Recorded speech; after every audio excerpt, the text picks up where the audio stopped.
After 17 months, today I'm taking my little Melvin, my daily driven Rover Metro, for his MOT. 17 months is a little bit longer than usual because in the UK we've had a 6-month extension onto our MOTs because of the world at the moment. But this video is being shot really quickly, so sorry for the dreadful lighting and the fact that I am holding my phone. It's just one of those things, I don't really have the time. So, Melvin's going for his MOT. He's had longer than he usually would have. I'm not leaving it right up until when the expiry is, because this time of year is slightly better for me to have the car tested. But I just want to talk about two things that I've been doing with Melvin since the last time you saw him. Number one is the wheel trims. So, a lot of you may know I bought these GTA steel wheels, which are slightly wider than standard Metro steels, but they look identical. So I bought them and they came with Metro GTA wheel trims, as you'd imagine. Now I had 5 of these and I gave 4 of them to my friend Tom when I saw him at the British Motor Museum, the video on which I'll put up in the corner, whichever corner it is. But I didn't like the way those looked on Melvin, and he swapped with me when I gave him those. He gave me some GSI wheel trims, which are quite rare, but a really lovely wheel trim, very, very 90s, that aero style trim. But I really like them. And so I've put them on Melvin just to see how they look, really, and I quite like them. They're not staying on Melvin, I'm just putting them on to cover up the really manky steel wheels until I can get these ones sprayed up in the correct silver. Then they will be going on the car with the original little black centre caps. So those wheel trims are on Melvin at the moment. A few of you may have seen that on Instagram, and a few of you questioned it as well, but that's what those wheel trims are. The other thing I've been doing is filling all the box sections and stuff with some Dynax S50 Anti-Corrosion Wax. I'm not sponsored by them in any way because, number one, I have 11,000 subscribers, and number two, yeah, I'm just not. I just wanted to say what kind of wax I'm using. So I've been going around filling all the box sections and stuff to try and keep Melvin somewhat rust-free over winter. And I haven't really been keeping up on cleaning Melvin over the last 2 weeks. I've been doing a lot of miles, and some of that wax has come out of the bottom of one of the doors, so the bottom of the door looks scruffy, and the car generally looks scruffy because it's really dirty.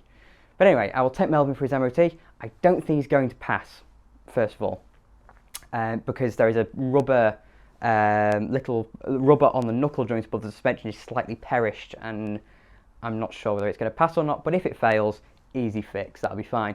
I don't think anything else is going to fail. There's nothing that I can really see. Possibly handbrake might need adjusting. Feels like it needs adjusting, but I'm not sure it would be anywhere near an advisory even, never mind a fail. But apart from that, everything should be okay. I've done my general checks. Everything seems all right. So I'll take Melvin for his MOT, and I'll meet you back here in a little while. Well, it is good news. First of all, I've actually had some time to actually put up a tripod and put my really dreadful GoPro on the top of it, but I have an MOT Pass Certificate, which I wasn't quite expecting, as I've just said. There are a couple of things that I thought might have failed. Well, one thing I thought might have failed, and yeah, last year I had an advisory on the exhaust, which was barely blowing. It was a very, very subtle blow. You can hear it when you go over a walled bridge, but I wasn't sure it was enough for an MOT advisory. But this year that appears to have gone. It hasn't got any worse. Also last year it wasn't an advisory, but I knew I needed new tyres, so new tyres were put on, so that's all fine.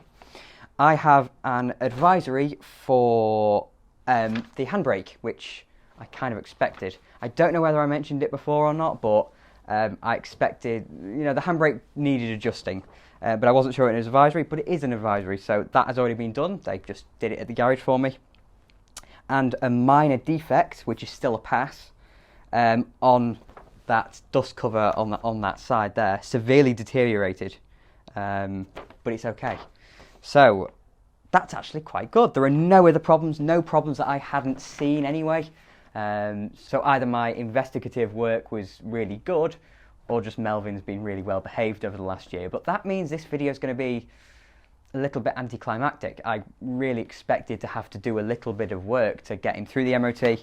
I expected to do a video changing this dust cover, which would involve, I think would involve taking out the hydrogas can. not that much work, but it would be fun to do a video on. So yeah, this video is going to be really, really short. So that is it. That's all there is. I do have one more problem. I think since the handbrake's been adjusted up, that one of the rear drums, I can't tell which one of the rear drums is just dragging ever so slightly. But I'm going to go out for a drive later and see whether that is a case or not. If not, if it is a problem, I'll just back it off a little bit. If not, then great, it's okay. So that's it for today. I will have lots more Melvin content coming because there are a few things I want to do. One of which I shall show you now. I have, well, apart from those wheels that I'd mentioned a minute ago that I need spraying up, I have a new lock set for Melvin because at the moment I'm using 2 keys. So I have that. We have that to look forward to, and a couple of other little aesthetic bits, a couple of interior bits. So more Melvin content coming soon. But yeah, that's it for today. Nothing more. You've just watched someone say that they've had an MOT pass on their 30-year-old car. Cracking. So, if you did enjoy this really short video, please do click like and subscribe to TwinCam as well. It really, really makes a massive difference.